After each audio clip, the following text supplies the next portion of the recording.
Nakatas na ang signal number 2 sa malaking bahagi ng La Union ngayong araw. Mas lumakas pa kasi ang namuong sama ng panahon sa karagatan ng Baknotan, La Union at ngayoy tinatawag ng Bagyong Maymay.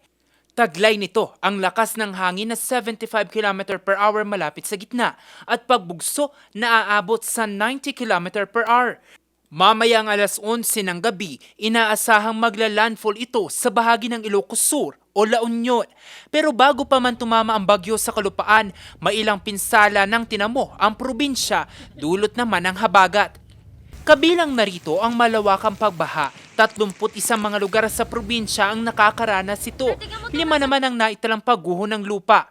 1,735 na pamilya na rin ang inilikas mula sa 51 barangay. Let's face it, meron yung mga iba na yung volume ng tubig na bumagsak, hindi talaga ma-accommodate nung mga drainage system natin and all that.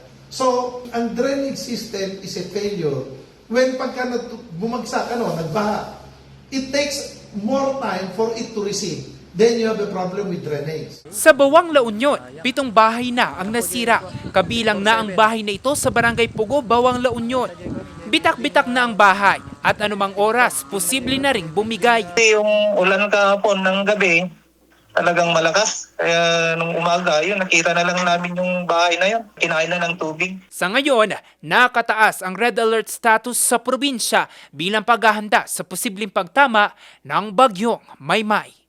Jose Robert Inventor, RNG News.